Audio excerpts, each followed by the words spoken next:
Entonces, como les comentaba, estamos en el ejercicio de socialización de un libro producto, me imagino, de una investigación acuciosa, y para lo cual tenemos a dos presentadoras, a María Luisa Pasos y Silvia Salgado, que amablemente van a tomar la palabra y explicar un poco de qué trata el libro. Entonces, en ese sentido, y por mor del tiempo, le doy la palabra a María Luisa Pasos. María Luisa, ¿puedes llevar tu Muchas gracias. micrófono? Te escuchamos perfectamente. Si ustedes no en el momento en que no me escuchen, me avisan, por favor, ¿sí? Porque esto siempre es un poquito complicado.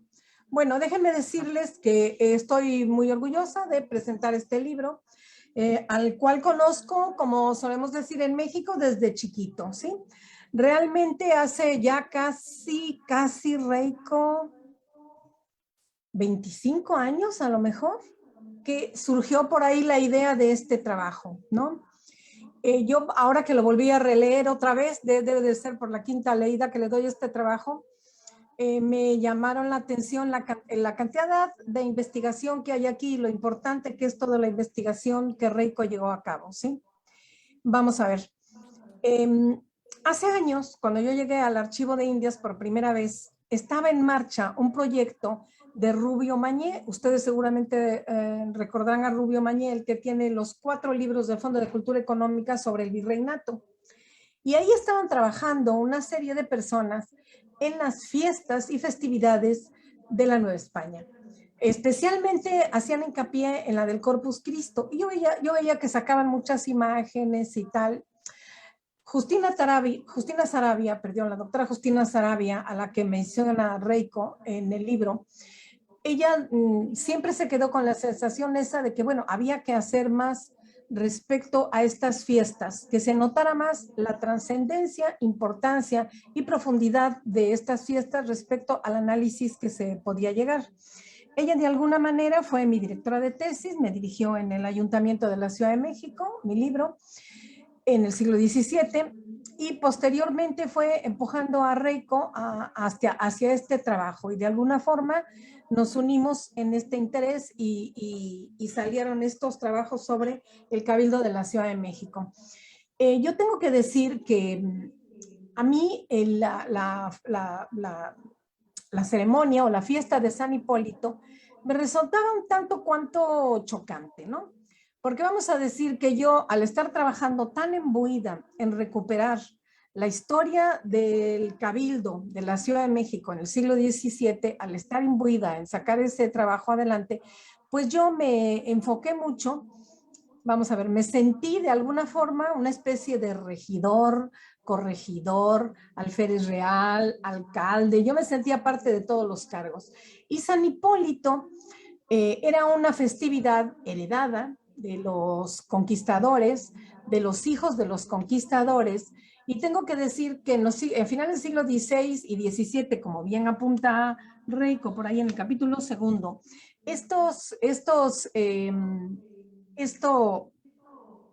este trabajo era interesante para el ayuntamiento porque demostraba de alguna forma su fuerza, ¿sí?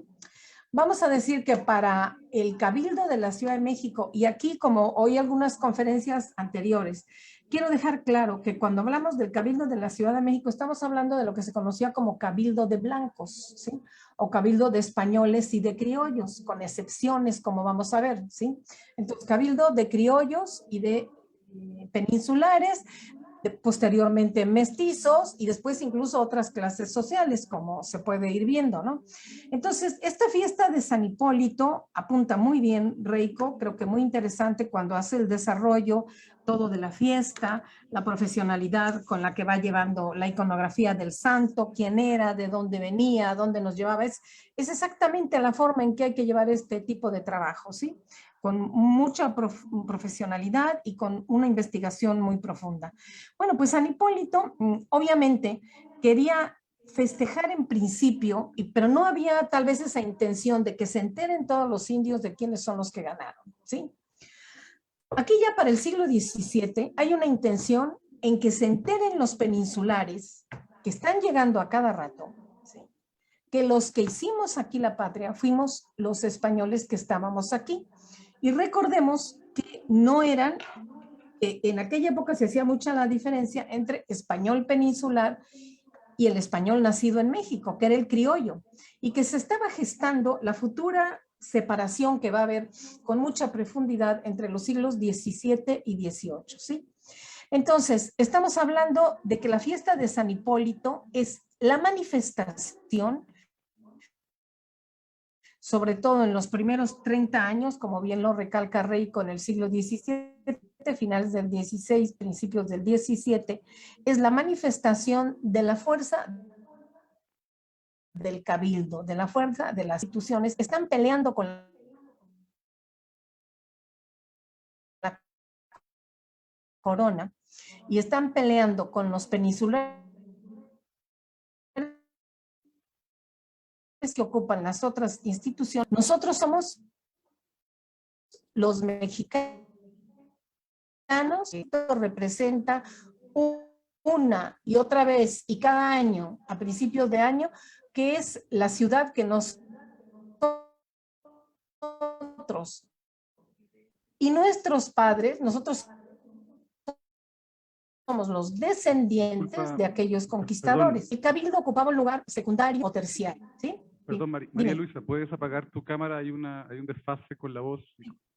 Aquí llega cortado, entonces no te estamos ¿Apago la escuchando muy cámara? bien. Para ello, si puedes apagar tu cámara, sería óptimo. No tengo ni idea de cómo apagar. Por favor. ¿Sí? ¿Detengo el vídeo?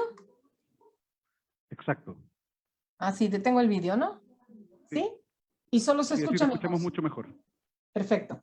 Entonces, ¿en qué andaba? Sí. Entonces, es muy importante para los criollos señalar esta fiesta. Como dice bien Reiko, y lo va explicando a lo largo del libro, que es un libro muy interesante de leer, conocer, analizar y estudiar, como dice muy bien Reiko. Y yo ahora te voy a decir que acabo de pasar tu libro a la ciudad de Puebla. Considera que es muy importante para esta primera mitad del siglo XVII, cuando los regidores todavía son, en principio, descendientes de grandes conquistadores, latifundistas, posteriormente comerciantes muy importantes, y después este cabildo va a ir decayendo y va a ir, si de alguna manera se quiere hacer así, degenerando en cuanto a que no son los más importantes ni los más nobles de la ciudad lo que los ocupan. Y San Hipólito empieza a convertirse en una especie de pesadilla, tener que hacer la fiesta, porque como bien indica Reiko, es muy difícil todo lo que hay que pagar para la colación, cómo tienen que ir vestidos, las luces, las ceremonias, toda la pompa que acompaña a la procesión, que bien indica Reiko también en los mapas claramente cómo recorría la Ciudad de México, ¿verdad? Entonces, esta empieza a hacerse una carga para los regidores en un momento determinado. Hay un momento que lo explica muy bien Reiko, que señala a estos dos regidores, en que de verdad sobre 1668 ya la ciudad que había sufrido las inundaciones, que tenía unos problemas con el virrey tremendos de corrupción, de movimiento de dinero extraño, que ser regidor de la Ciudad de México ya no era un oficio que reportara grandes dividendos o grandes favores porque la ciudad estaba en plena decadencia, pues que venía resultando una pesadilla para ellos. Hay dos personas que sacan al ayuntamiento de este problema. Uno va a ser el conde de Santiago Calimaya, que es un hombre que tanto él como sus hijos, yo creo que en 100 años debió estudiar 3 generaciones, que tanto él como sus hijos están, me están poniendo otros, si podemos apagar el audio del auditorio 2 por ahorita, ¿está bien? No, bueno, yo voy a seguir hablando.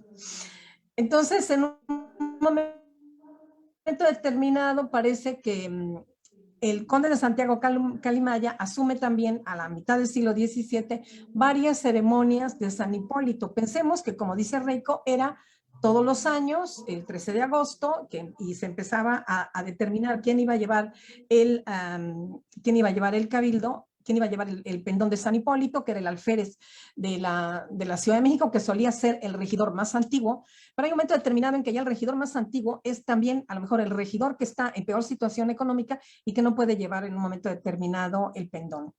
Entonces, salva la situación el conde de Santiago Calimaya, que es un gran cacique, uno de los hombres más importantes de la Ciudad de México y alrededores, abastecedor de la Ciudad de México, y después va a salvar la fiesta de San Hipólito, el famoso, bueno, no famoso, famoso para Reiko y para mí más bien, le digo yo, el artesano del cabildo, que viene siendo un artesano en plata de oro, le dicen, plata dorada o oro plateado, ¿no? Que viene siendo el jefe, vamos a decir, el artesano mayor de la plata en la Ciudad de México. Tan rico es, y encuentra el dato muy acertadamente rico, tan rico es que él llega a pedirle a Arias Maldonado, a José Arias Maldonado, que era un regidor pobre, a decirle que él saque el pendón y le permite un traje de plata. Yo quiero suponer que era un peto de plata, una cosa así lo que llevaba, ¿no? Y aquí estamos con tres tipos de regidores. José Arias Maldonado, que era un burócrata, en el puro estilo de la palabra, que trabajaba, era descendiente de un peninsular que había estado en Perú, él nació en Perú, vino a México, y que había trabajado para corregidores, regidores, etcétera, pero que dentro de sus propiedades o de sus propios, no estaba el poder pagar una fiesta de San Hipólito. Entonces, Pedraria de Ávila, el regidor artesano, que es increíblemente rico, probablemente uno de los hombres más ricos de la ciudad en aquel momento, carga con los gastos de la fiesta de San Hipólito varias veces, pero varias veces es Arias Maldonado el que saca el pendón y después ya también termina por ser el propio Pedrarias Dávila el que va a sacar el pendón en diferentes ocasiones, ¿no? Entonces esto es por lo que respecta a las últimas décadas del siglo XVII. Quería también subrayar un regidor que para mí es muy importante, que es Francisco Rodríguez de Guevara. Francisco Rodríguez de Guevara es un hombre que marca todo el siglo XVII. Aquí también Reiko lo menciona en el libro y encuentra indagaciones respecto de él. Tenemos en el archivo del Ayuntamiento de la Ciudad de México el árbol genealógico, que cuando le extienden ocupa todo el patio del centro del ayuntamiento. ¿Sí? De lo que es ahora la casa de los condes de Heras y Soto. Bueno, pues el patio central alguna vez lo hemos llegado a extender y ocupaba todo el patio, porque Baltasar Rodríguez de Guevara, el padre de Francisco Rodríguez de Guevara, es el comerciante más rico, probablemente a nivel global, de finales del siglo XVI y principios del siglo XVII. Él era de Lepe, originario de Lepe. Hice un trabajo que está publicado en una revista francesa sobre Baltasar Rodríguez de los Ríos y sus hijos, Francisco Rodríguez de los Ríos y el otro Rodríguez de los Ríos, que era alcalde de Puebla. Compra para ellos, y aquí hay una cosa que yo he seguido trabajando, el alguacilazgo de la Ciudad de México. Al comprar el regidor y ser el regidor con más dinero en aquel momento, o sea, él llega a comprar el cargo en algo que nunca se vuelve a comprar, que son 125,000 pesos, jamás se llega a pagar esa cantidad por ser ese cargo. Pero es que él necesitaba, de alguna forma, blanquear a sus hijos, ¿sí? Parece ser, se deja ver por los libros de nobleza que están ahí en el Archivo General de la Nación, que eran hijos de este famoso Baltasar Rodríguez de los Ríos y de una persona de la que no dan su nombre, pero que da la sensación de que era probablemente o bien una persona, lo más seguro una persona, para no decir de origen negro, ¿sí? Afroamericano. Vale. Probablemente trabajaba de esclava, probablemente no se habían casado, no podemos esto recomprobarlo a través de los libros parroquiales, pero sí se deja ver entre líneas que había una necesidad de blanquear a sus hijos, o sea, de ser un comerciante que todavía en aquel entonces que se pensaba, como nos dice Cervantes, que las armas eran lo más importante, pasa a ser un hombre que tiene que blanquear el nombre de sus hijos, no solo por sus orígenes, que por la descripción física que dan son seguramente mulatos o blancos oscuritos, ¿no? Sino también porque de comerciante a noble, y él los va a casar con las primeras hijas de conquistadores, a los dos de sus hijos, ¿sí? Al alcalde de Puebla y al alguacil y futuro regidor de la Ciudad de México. El alguacilazgo que viene durante todo el siglo XVII en la Ciudad de México. Y casi todo el tiempo, la mayor parte de los préstamos que se piden, los propios, etcétera, del ayuntamiento, son pedidos a esta familia de Baltasar Rodríguez de Guevara. Y entonces se les da un lugar preferente, sobre todo en estas procesiones de la que es tan detallada y brillantemente nos habla Reiko. Quiero decirle a Reiko que me maravilló volverme a encontrar con tu trabajo, y que ahora que estoy trabajando mercados, pues me vino, pero vamos, al pairo, encontrarme con las comidas de los regidores, ¿sí? Las comidas de los regidores son sumamente interesantes, las comidas y las colaciones que se hacían, porque nos reflejan además la forma, o sea, la cantidad de información que se puede sacar de estas ceremonias, ¿no? ¿Cuál era la forma como se comía? ¿Cuál era la riqueza de los mercados de la Ciudad de México en la que ya en este momento, cuando creo que tú señalas por ahí unos convites de los años 60, cuando ya en estos momentos tenemos aquí los mercados mexicanos que mezclaban productos de Oriente, productos venidos de Europa y desde luego los productos mexicanos que están ya completamente, los productos nativos originarios de México, que están completamente integrados dentro de la alimentación de los habitantes de la Ciudad de México, ¿no? Y que están completamente integrados.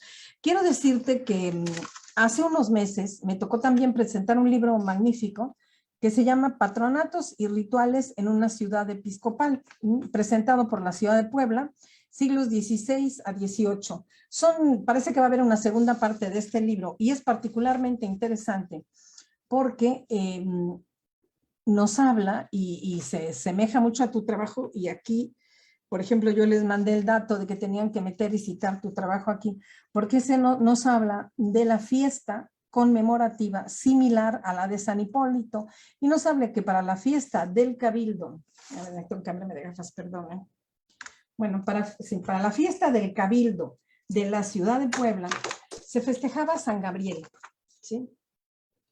Y se pedía a la Ciudad de México más o menos los mismos privilegios que tenía la Ciudad de México, que tenía la Ciudad de México para la ciudad de Puebla de Los Ángeles. A principios del siglo XVII o finales del siglo XVII, principios del XVII, la festividad, dicen, es muy sencilla, pero después se va, y siempre poniendo como comparación, se va asimilando a la riqueza y prestigio de la ciudad, conforme va alcanzando más importancia durante el virreinato. Recordamos que durante los siglos XVII, también en las procesiones y también en las festividades, esta dicotomía que hay constantemente entre la Ciudad de Puebla y la Ciudad de México se mantiene constante durante la primera mitad del siglo XVII. Y no olvidemos que la Ciudad de Puebla pudo haber sido la capital, pero por X razones no se aceptó, ¿no? Entonces se habla más o menos que se invitaba, en este caso, por ejemplo, sí hacen hincapié en que se llama al gobernador de los naturales, cosa que yo no encontré y repasé el libro para ver si pasaba esto. Ustedes saben que en la Ciudad de México es el cabildo de blancos, el cabildo de lo que es actualmente el Ayuntamiento de la Ciudad de México, donde están los edificios, solo tiene una zona delimitada, que la trabajó muy bien Marroquín. Y luego el resto, los indígenas o los indios, según un procedimiento que se había hecho en aquel entonces y que marca muy bien O'Gorman en un artículo, estaban divididos en dos parcialidades, la parcialidad de San Juan Teotihuacán San Juan Tenochtitlán y Santiago Tlatelolco. Esas parcialidades eran celosas de sus festividades y de sus actividades. Solamente los indios podían participar de acuerdo, representando con toda dignidad el lugar que ocupaban dentro de lo que era la festividad del Corpus Christi, a donde se establecían todas las autoridades, empezando por las autoridades peninsulares, y en cuanto al ayuntamiento solían invitar también a los naturales para que participaran de esta celebración. No sé qué tan agradable les resultaría, y probablemente no mucho durante el siglo XVII, porque durante el siglo XVII, como ustedes saben, hay una gran pérdida demográfica, en las parcialidades indígenas, muchos, como ya sabemos, porque murieron a causa de las enfermedades, el impacto de la conquista, y otros porque seguramente abandonaron incluso las parcialidades, porque los ayuntamientos estaban separados, cada cabildo estaba separado, pero al cabildo de indios se le obligaba a sostener al cabildo de los peninsulares. Entonces, en este aspecto, creo que es muy interesante seguir ahondando en este tipo de festividades y seguir ahondando en las festividades indígenas y comprender un poco la importancia que tenían, para lo que nos sirve mucho, y yo agradezco muchísimo el trabajo que Reiko se haya profundizado en este trabajo, lo haya visto con tanta exactitud, con tanta precisión, ver todas las imágenes, cómo va evolucionando la imagen de San Hipólito, es genial la imagen que contrasta en el coro, en donde está San Hipólito subido en un águila dorada y debajo están los nopales, a mí me parece magnífico, ¿no? Debajo están los nopales y de un lado Moctezuma y del otro lado los conquistadores, ¿no?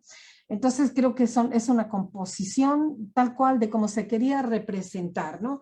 Esa unión y al mismo tiempo separarse un poco de las autoridades peninsulares que imponían al Cabildo de la Ciudad de México un corregidor. O sea, los criollos ya para el siglo XVII querían estar solos en el gobierno y en sus sesiones de cabildo, pero la corona les imponía un corregidor que tenía que ser peninsular, y esto se agrava más durante el siglo XVIII, que tenía que ser peninsular, y al que se le daba, él se cobraba con las parcialidades de indios, pero aparte se le tenía que dar un sueldo tiempo después. Recordemos que en esta época el cabildo intenta comprar el cargo de corregidor y librarse de eso, pero vino la crisis económica, la crisis de la inundación de la Ciudad de México de 1629, luego diferentes inundaciones, capturas de flotas que arruinaron a muchos comerciantes de la Ciudad de México, y los 60,000 pesos que había quedado de pagar el ayuntamiento para ayudar a la Armada de Barlovento no los puede pagar, y después de un corto periodo de 15 años en que no tiene corregidor, se les vuelve a imponer un corregidor y por lo tanto la imagen del virrey en ese lugar, ¿sí? A lo mejor a ustedes les parece esto una locura, ¿no? Pero yo hace unos años, ya estaba Sheinbaum, tuve que ir a hacer ahí una gestión y me tocó irla a ver a las 5 de la mañana cuando recibía a la gente, ¿no? Y me dio risa cuando se tuvo que ir corriendo porque tenía que ir pasar al Palacio de Gobierno, ¿no? A pasar yo diría al Palacio del Virrey, pero en realidad el que estaba allá era López Obrador, ¿verdad? Pero a mí me hacía mucha gracia. Digo, fíjate tú la naturalidad con la que pueden pasar del Ayuntamiento de la Ciudad de México al Palacio Virreinal, verdaderamente, porque es atravesar medio Zócalo y ya se encontraban ahí, ¿verdad? Bueno, entonces, continuamente se mandaban las invitaciones, como dice Reiko, para la fiesta de San Hipólito, pero también se les dejaba claro qué lugar podía ocupar el virrey, y como la preponderancia dentro de la procesión de San Hipólito era la de la institución. Era como definir exactamente cuál era el papel y la importancia de la institución dentro de la capital virreinal, ¿sí? Bueno, creo que con esto, ya que hay varios problemas, pues puedo terminar y dejar paso a otra persona y luego a que se hagan las preguntas adecuadas. Muchas gracias.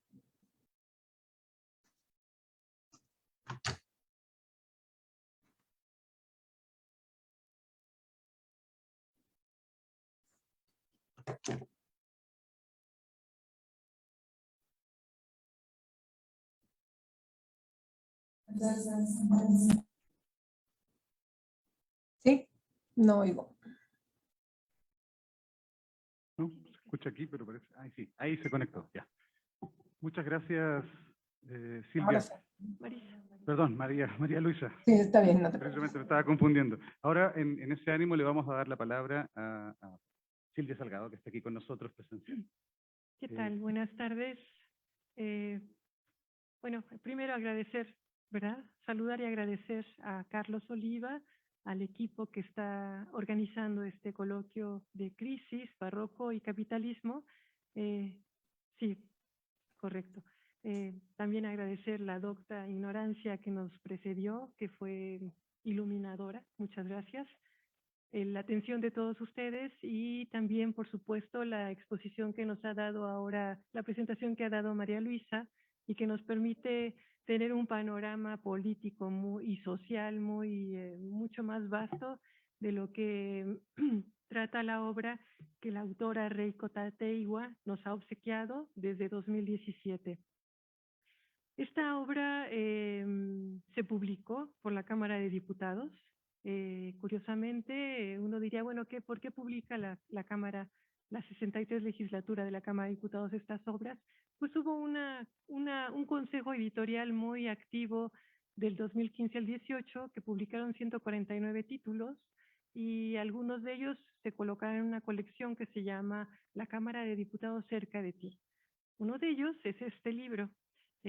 Reiko tuvo algún acercamiento, no lo conozco, con uno de los diputados, con René Cervantes, y eso permitió que este libro se publicara. Es accesible en PDF, se puede bajar de la red, o se puede adquirir, o se puede ir a la Biblioteca Nacional o a las bibliotecas que lo tengan para leerlo. O sea que no hay manera de escapar a su lectura. Y para mí es la segunda vez que lo leo. La primera vez fue cuando me lo obsequió Reiko hacia el 2017. No tengo tantos años de conocerla como María Luisa, nada más como 7 años de conocerla. Y tuvimos la oportunidad de que eso sucediera en la Catedral de México, en el otro cabildo, no en el secular, sino en el eclesiástico. Ella estaba buscando imágenes, información sobre la fiesta de San Hipólito. Y pues en la Catedral de México, que es una de las cosas que yo he trabajado hace tiempo, son los libros de coro, la catalogación y estudio de los libros de coro de la Catedral de México y de la Biblioteca Nacional. Entonces, hay un solo libro dedicado a San Hipólito. Eso es muy significativo porque la fiesta de San Hipólito para el cabildo eclesiástico no era fundamental, no era su devoción. No, tenía otras, la Asunción de la Virgen, esa era una de ellas, San José, etcétera. O sea que si no hubiera caído México Tenochtitlan el 13 de agosto, sino el 21 de marzo, el día de San José, creo que habría mucho más celebraciones al respecto. Pero estamos entonces frente a un santo, bueno, el 13 de agosto es el día que se festeja a San Hipólito. Hay creo que tres San Hipólitos. Y nos lo dice Reiko en su libro. El que corresponde a esta obra es el militar, el romano, ¿sí? Aquel guardián que estaba cuidando a San Lorenzo, el de la parrilla, y San Lorenzo lo convence, lo convierte, y San Hipólito Romano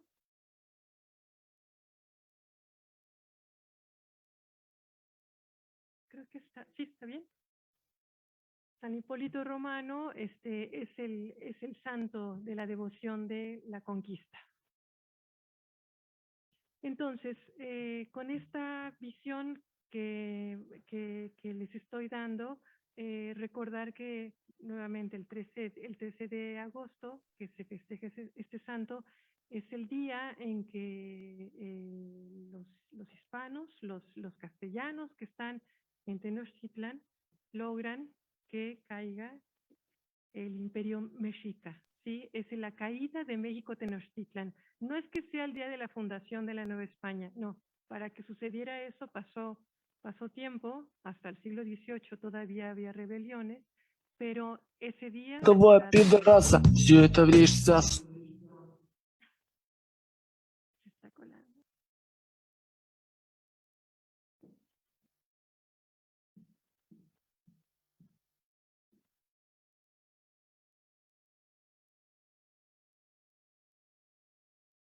¿Ustedes me avisan cuando continúe?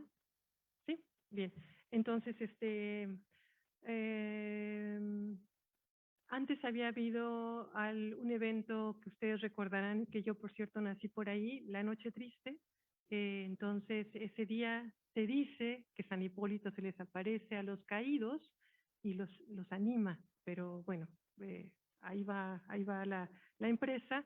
Finalmente, para ese día que estoy mencionando, cae la ciudad a manos de los hispanos. Y entonces, a partir de ese suceso, Reiko retoma el estudio del cabildo secular de la Ciudad de México y la fiesta de San Hipólito como un elemento, como un símbolo de poder, simbolismo y poder español, es el subtítulo que ella le pone, pero entonces ella a lo largo de este libro, que contiene 5 capítulos, va desmenuzando los elementos, las características, los autores, los actores, los sujetos que forman parte de esta fiesta, que en principio es de conquista, con una tradición medieval semejante a los festejos que se tenía de Santiago Apóstol, ¿sí? Esa idea de del santo que libera o que derroca a los moros, y esta costumbre del pendón o estandarte real se retoma esa tradición ya medieval, pero que se está llevando a cabo en una época moderna, ¿sí?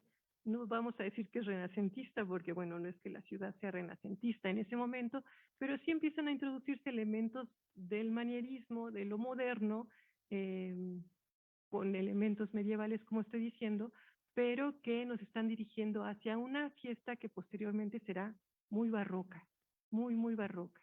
Y que de alguna manera María Luisa Pasos nos dio ya esa visión de esta fiesta barroca. Yo sí quisiera destacar que los elementos que a lo largo del libro de Reiko se van desarrollando inician. Capítulo 1 es la fiesta de San Hipólito y es toda esta parte iconográfica, plástica, musical, de representación plástica. Ahí está, bueno, por ejemplo, ese es el libro de coro de la Catedral de México, y el brillo que ustedes están viendo es de plata. Tiene una base de plata porque los plateros son los que retoman este gremio, es el que toma como estandarte a San Hipólito. Entonces, es bien probable que ese libro que vimos hace ratito haya sido donado o pagado o mandado a hacer por los plateros para la catedral y se festejara esta fiesta. Pero ese libro ya es de 1790, ya es muy al final, hacia el final. Entonces, bueno, pues el capítulo 1 contiene la leyenda de San Hipólito, las fechas. Él se va a constituir como el patrono de la ciudad. Todavía se habla de eso, pero ya empieza a competir con otros santos, pero San Hipólito sigue siendo el nombrado todavía el patrono de la ciudad. Hay representaciones teatrales, entonces la fiesta de San Hipólito también tiene esa teatralidad de lo barroco, ¿sí? Hay una representación del mundo en espacios abiertos, pero también en los espacios cerrados. Hay escultura, pintura, poesía, de los primeros elementos poéticos o producciones poéticas se tienen sobre el santo. Y vamos a contar con un sermón, el único que se conservó. Y de eso Reiko es especialista, acaba de publicar un artículo, un capítulo en 2022, dedicado solamente al sermón, escrito por Gabriel de Airolo, y se conserva solo un ejemplar en la Biblioteca Nacional de Antropología e Historia, ¿verdad? Sí. También en este primer capítulo se habla de Hernán Cortés, un poco el símil entre San Hipólito y Hernán Cortés, cómo ambos funcionan como liberadores de estas tierras, y termina el primer capítulo con el pendón, el estandarte que se manda a hacer. Hay quien dice, se decía que había sido el estandarte de Cortés, pero parece que no, es una leyenda. Entonces, en las actas que Reiko Tateiwa revisó, encuentra que se manda a hacer cada cierto tiempo este pendón, este estandarte, para sacarlo a pasear, ¿no? Es como el símbolo que tiene que ir portado por un hombre a caballo, un jinete, tiene que ir a caballo. Entonces, nada de irse en carroza o a pie, no, tenía que ser a caballo, porque es el caballo uno de los símbolos de la conquista. El capítulo 2 habla propiamente de la fiesta y todos los actores que participan en ella, los cabildos, el cabildo secular principalmente, y el camino que recorre esta procesión. Sale en las vísperas, antes del 13 del día 13, se cantan vísperas, ¿no? como a las 7, 8 de la noche, son las vísperas, y sale una procesión que sale de Plaza Mayor, se va por la calle, bueno, ahora Tacuba, pero va por Tacuba, y llega a la iglesia de San Hipólito, que ustedes la ubicarán, actualmente está en Reforma y Puente de Alvarado. Justamente ahí está lo que se considera que estuvo, donde se considera que estuvo primero la capilla de San Hipólito, y que ya para el siglo XVIII, 1739, termina su construcción. Entonces ese es el camino, y regresa, da la vuelta por San Francisco, que es la calle de los Plateros, la antigua calle de los Plateros, hoy Madero, regresa por ahí y regresa a la Plaza Mayor.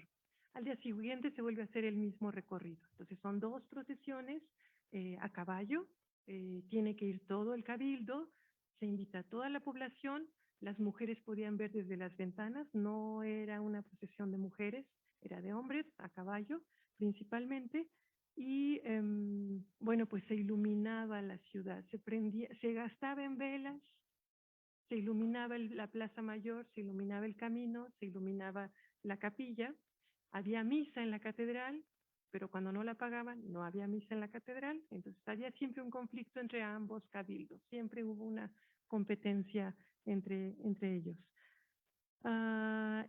El tercer capítulo son los gastos de la fiesta, que de alguna manera ya nos lo platicó María Luisa, se gastaba mucho dinero. Hagan de cuenta, la fiesta de Santa Teresa costaba 188 pesos y la de San Hipólito 4,000. Era de lo más caro, era carísima, y el cabildo se endeudó por mucho tiempo porque era un gasto suntuoso, tremendo, pero uno puede decir, ay, ¿cómo gastaban aquellos señores?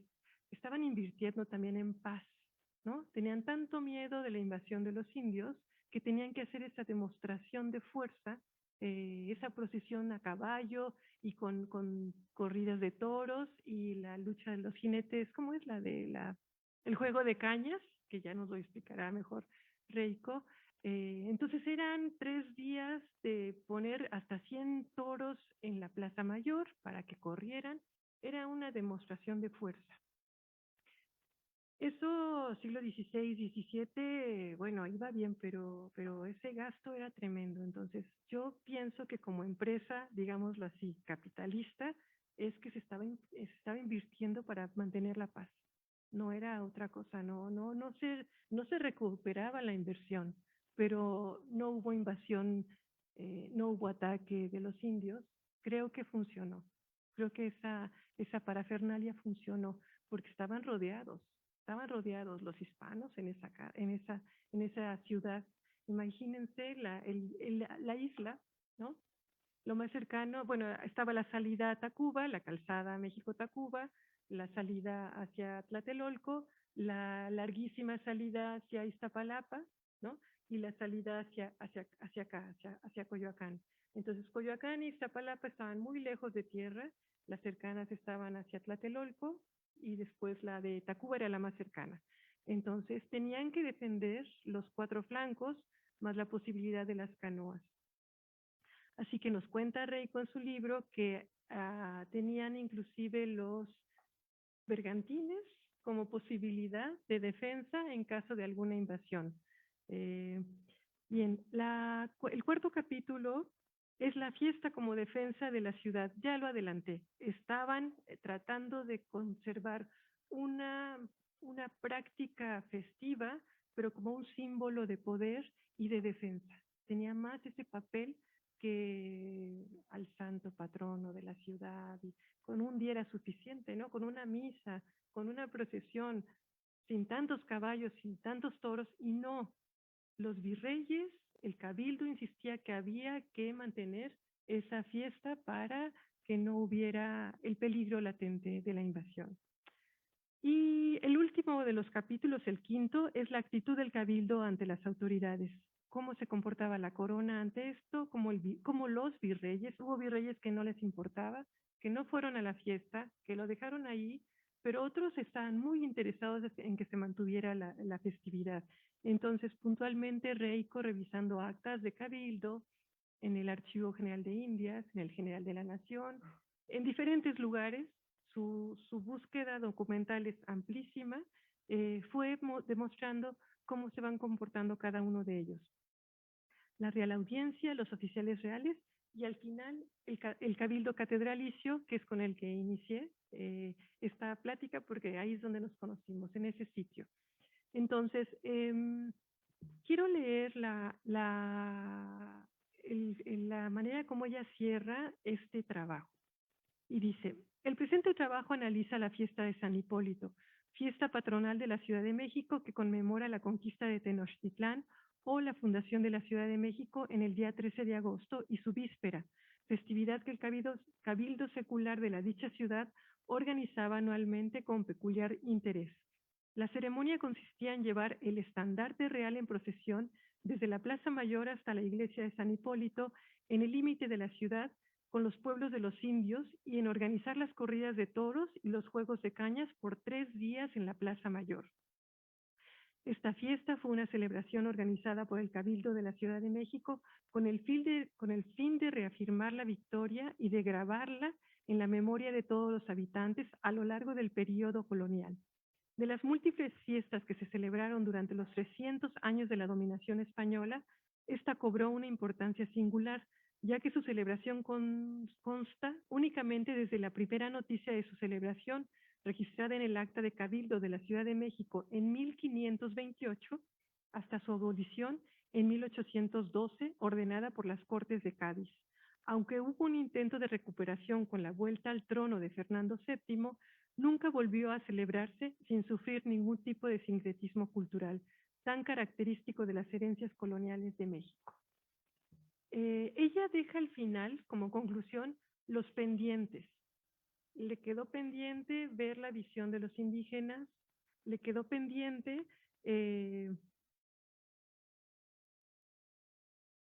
algunos detalles que les voy a señalar, porque la investigación, aunque es exhaustiva, minuciosa,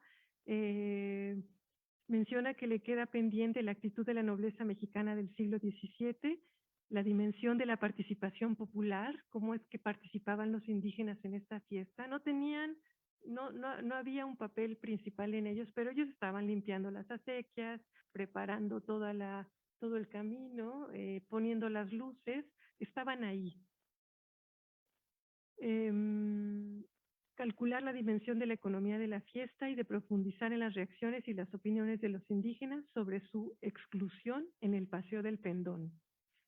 Bien, yo creo que lo que he intentado hacer es, por supuesto, invitarlos a la lectura y pensando que se trata de un coloquio sobre barroco, sobre crisis y sobre capitalismo, sí me interesaría destacar que a 44 años de que cae México Tenochtitlán, el padre agustino Andrés de Urdaneta descubre el camino, en la ruta transoceánica del Pacífico a Manila, a través del Galeón de Manila o en la nao de China.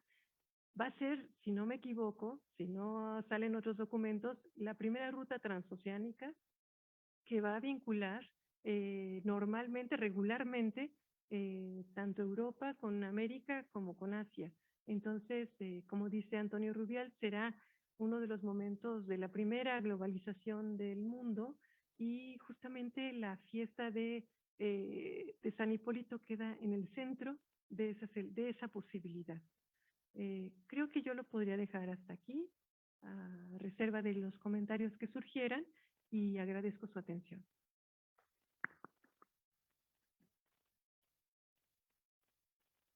Muchas gracias, Silvia.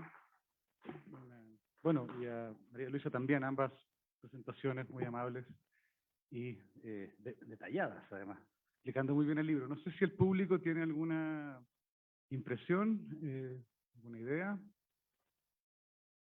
Oh, yo tengo una. ¿Alguien más? Yo tengo una que me acaba de surgir, que en realidad no voy a perder la oportunidad para plantearlo. Me parece que San Hipólito, más bien, es la construcción del imaginario sobre la victoria.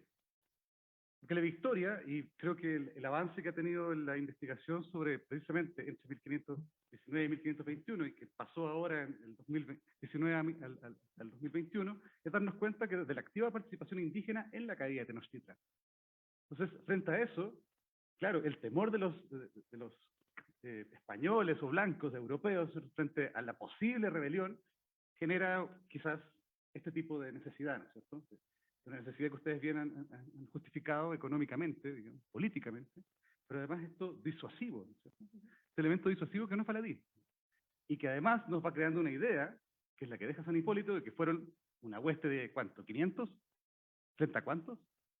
Yo apostaría que hay indios conquistadores, digamos, y que esto es una parte de un imaginario, está en construcción, que se construye precisamente en esos siglos hasta que no da más, porque era una gran mentira. Y finalmente no fueron los españoles quienes toman Tenochtitlan, sino que los aliados indígenas, junto con un grupito de 500 y quizás menos, digamos, europeos.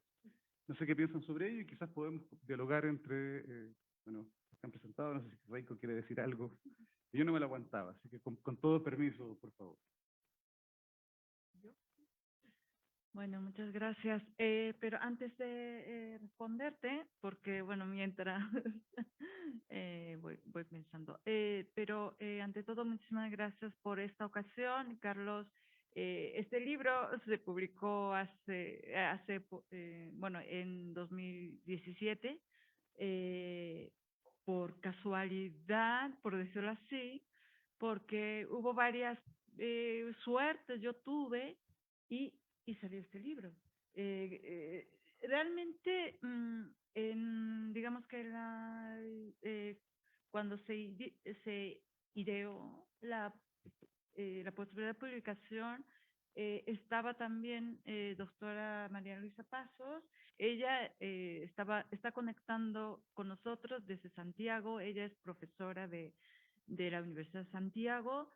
Su tesis también, ella la presentó en la Universidad de Sevilla, y precisamente lo que ella explicó es su tesis doctoral, la que yo leí varias veces, y está publicada por la Diputación de Sevilla. El título es el cambio social y la continuidad institucional del Ayuntamiento de la Ciudad de México. Y bueno, entonces con ella, y ella, aunque está ahora en San Diego, ella vive en México, vive en Coyoacán, y bueno, muchos de ustedes ahora que están quedando en Coyoacán, que hemos visto y cómo está quedando la ciudad y el barrio, muchos, bueno, lo que estaba pasando en el siglo XVII en México, muchas personas que vivían ahí, que tenían casones muy grandes y que heredan de sus padres y que no pueden pagar los impuestos y los dejan, entonces se convierten en estacionamientos, se convierten en antros, y que están deteriorando lo que es el barrio. Entonces, una de las preocupaciones que tenían doctora María Luisa Pasos con otras personas del barrio, pues se juntaron y estuvieron activos para, pues haciendo propuestas y etcétera, etcétera, para recuperar la tradición del barrio de Coyoacán y la historia, y una de ellas era pues publicación de la serie. Bueno, entonces, digo suerte porque después me comentaron que aquel entonces todavía pues hacíamos intercambio de información por correo, entonces me habían dicho que yo no tenía la dirección correcta de la persona a la que tenía que llevar, pero que casualmente el cartero era de toda la vida, entonces sabía para dónde tenía que ir con esa dirección incompleta. Eso fue una de... Pero también es parte de la tradición que tiene esos barrios de mucha historia, ¿verdad?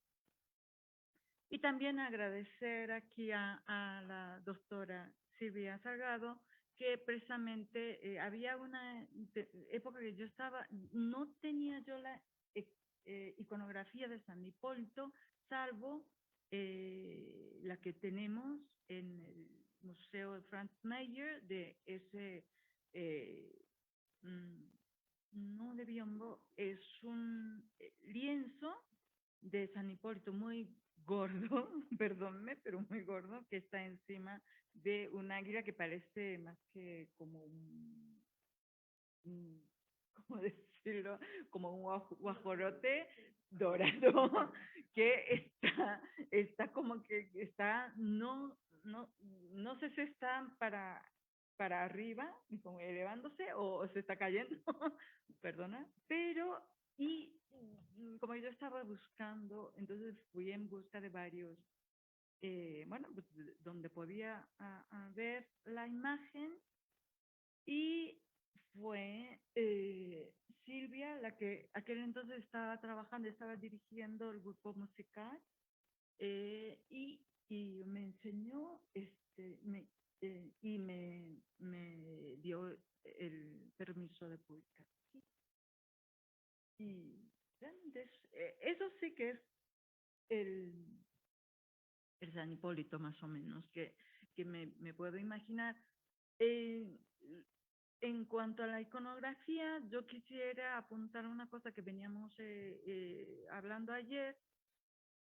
Aunque es un soldado, pero no lleva espada. También es un poco raro, pero puede deberse a que él era el momento en que se convirtió en cristianismo, que recibió el bautismo de San Lorenzo, era porque era guardián de su cárcel, no era luchador, ¿no? Entonces no era guerrero, digamos, y con espada. Entonces eso puede ser. Y de ahí, sí, exactamente, inventado, la figura inventada. Claro, yo no voy a decir que sí, pero es que realmente la interpretación es realmente muy difícil y confusa, porque tenemos, por un lado, Santiago, apóstol, y él sí aparece constantemente en la documentación, bueno, las cartas de relación, las de Bernardía de Castillo. Ellos dicen, nosotros dijimos, o sea, con el grito de Santiago, nos enfrentamos a los indígenas. Y nadie menciona a San Hipólito. Y precisamente ese teatro de los franciscanos, muy temprano, de 1500, por ahí tengo la fecha, y que lo hace en Tlaxcala, y sí, ahí sí aparece San Hipólito. Pero también aparece Santiago, y en la noche triste aparece Santiago y anima a los españoles. Y después aparece San Hipólito y anima a los tlaxcaltecos. Pero entonces, pero claro, es que yo todo rato, y hasta la fecha, y bueno, una pregunta que no quisiera escuchar, pero sí, es una duda que, bueno, ¿en qué momento se inventó? Aparte de la fecha. Pero, y la iconografía tan poca que hay. Pero una de las explicaciones que podría yo dar es que, no sé si puedo yo, perdón los del equipo, puedo pasar a otra imagen? Puedo, aquí.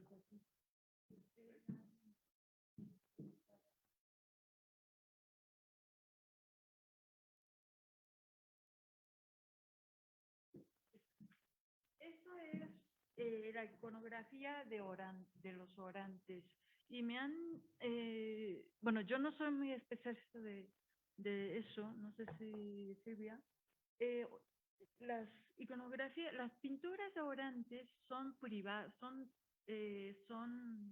pinturas privadas que tienen en su casa. Es ¿cómo se llama? Para su devoción personal.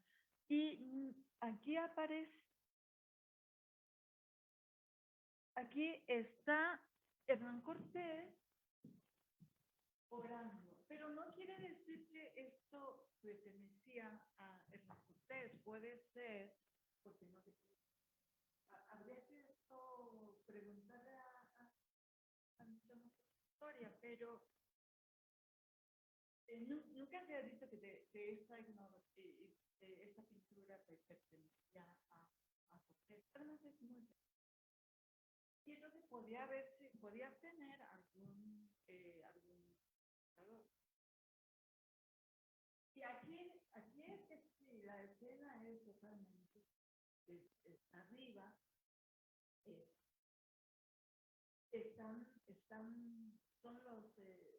son los conquistadores que están matando a los indios, pero pues evoca esa imagen de la época de Roma. Y el segundo plano, ya en pantalla, aquí. Hipólito, yo no sé todavía esas flores, no sé a qué significa, pero quiero decir que es una devoción, puede ser bastante personal, y tan así que cuando hubo una euforia de la devoción en 1540, que la verdad es que dura poco. Y porque ahí no se contenta con las capillas, no sé, en tu lado. Pero entonces, como que, por un lado, son los conquistadores, sus descendientes, lo que son los criollos que quieren conservar su devoción. Y sí, como dice María Luisa, después posteriormente va a ser una pesadilla, porque no son todos ellos. Van a venir gente, pues son gentes que compran el oficio de los regidores, y entonces no tiene mucho que ver con la historia de la leyenda de conquista. Entonces no encuentran razón de por qué gastar tanto dinero no habiendo de dónde sacar, pero que seguía sosteniendo la fiesta, ¿no? Y en cuanto a, bueno, voy a algunas cosas que se mencionó, ¿no? que Silvia, en cuanto a la participación, si quiero agregar un poco la información en cuanto a la participación de los indígenas, parece que para el día de fiesta o también para la vida cotidiana, es que se cerraba la ciudad a ciertas horas, porque yo por ahí he encontrado, claro, cuando uno está leyendo las actas y como que después después te das cuenta que era una información importante, y luego vuelves y nunca jamás vas a encontrar. Entonces yo había leído que se cerraba la puerta de la ciudad. Y luego, ¿dónde estaría la puerta, no? Pero claro, porque eran canales, entonces sí, abrían las torres y se cerraban. Y entonces a pobres los indios, entonces los ponían a limpiar la ciudad y también, como ahora, que había muchos hoyos en las calles, entonces tenían que eh, tamparlos y todo, traer la arena, todas esas cosas, porque tenía que acondicionar, bueno, tenía que realmente construir una plaza de toros, ¿no? Y no una, sino que eran dos o varios. Entonces, todas les daban tiempo para esas obras y luego para el día de fiesta pues, se cerraban. Entonces no era, parece que no era de que la procesión iba y que ahí en los dos lados de la calle de Tacuba, que estuvieran todos ahí o que con las banderitas, no, sino que tenían que estar fuera o como dicen por ejemplo, en retórica cristiana, que están ellos esperando en la iglesia, ¿no? Y entonces es como bueno, y también había participación de negros, como pues, con tambores que son muy buenos y todo, pero les pagaba la mitad de los indios, pero sí que se les pagaba eso, ¿no? Y también eran los virreyes que sí que querían cumplir con esos pagos a los indígenas, lo que los maestros de las obras del cabildo decían no hacía falta que les pagáramos y que ellos se contentaban con la carne de vaca, carne de res para comida. Entonces, son conversaciones muy interesantes, pero que, bueno, aquí con lo de crisis, a pesar de la crisis y todo, sí, que pues que el ayuntamiento sí tenía intención de pagar, ¿no?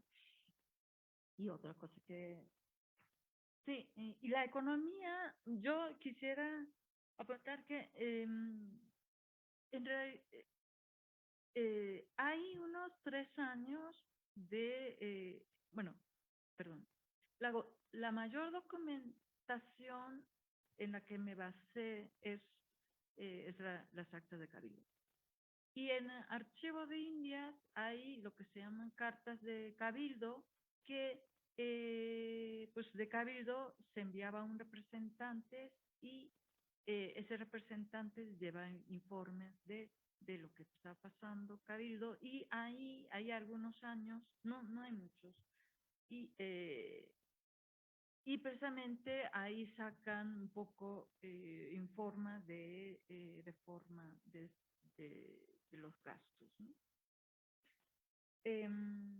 Entonces sí, no sé, se pueda levantar ¿cómo es? Un balance de gastos y ingresos y gastos de manera más completo, pero bueno, pues intentar yo creo que se puede. Y también era muy importante, hablando de Urdaneta, con la España, perdón, Filipinas pasa a, bueno, de Filipinas, ¿cómo decir? Era Nueva España que estaba a cargo de administrar Filipinas, y la defensa de todo Pacífico y de las Filipinas también estaba a cargo de Nueva España. Y imagínense, es que en Nueva España el virrey no tenía un ejército militar a su disposición. Llegaba con no sé cuántos militares llegaba, pero que sí llegaba con algunos pequeño ejército que sí que ¿cómo se llama? Lo protegía, sobre todo el virrey, pero había muchos virreyes que llegando a Veracruz tenían que luchar contra los franceses, o contra los holandeses o los británicos, y también la defensa de Manila. Y ahí Manila, en realidad, durante el siglo XVII, después de la ruta, el descubrimiento de la ruta y todo, en realidad el galeón de Manila no era tan frecuentes, eran, yo por ahí he leído que luego me sorprendió, pero que eran como solo 4 viajes que se hizo durante el siglo XVII. Es mayor, era frecuente sin mayor en siglo XVIII. Y yo durante durante el virrey de Conde de Baños, que es en 1660 a 64, fue el peor virrey de aquí, y hasta en la Plaza de Mayor lo pedrean. Entonces, porque él sacaba, imponía el impuesto para la defensa de Manila, y en Manila es el mejor virrey. Y eran los virreyes que tenían que sacar, de su bolsillo, sacaba dinero y mandaba a hacer barcos, y los barcos no se hacían aquí en Nueva España, bueno, que se todo en Nueva España, pero en Costa Rica, lo que es en Costa Rica y Nicaragua. Ahí habían. Entonces, eso. Eso es, pero que a pesar de esa defensa que tenía la responsabilidad y el ayuntamiento, la defensa, y para esto era tanta insistencia de los virreyes que hicieran ejercicio de juego de cañas. Daba más prioridad a ese juego de cañas, aunque no se hiciera la procesión. Y pues muchas gracias. Ella viene ahora de aquí de la vecindad, Biblioteca Nacional. Ella es coordinadora ella tiene un libro precioso de catedral, ¿no? Perdón, que tú puedes decir el título.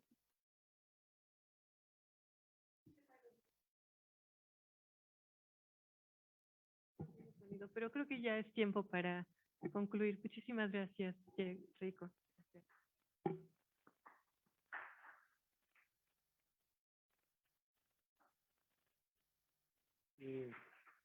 Bueno, claro, podemos terminar y sin ánimo de seguir leyendo y aprender más sobre los santos creados, los hipostatizados y todo. A todos muchas gracias, a los que están conectados también, y nos vemos en 2 horas más para la última mesa de este día en el coloquio Barroco, Crítica y Capitalismo.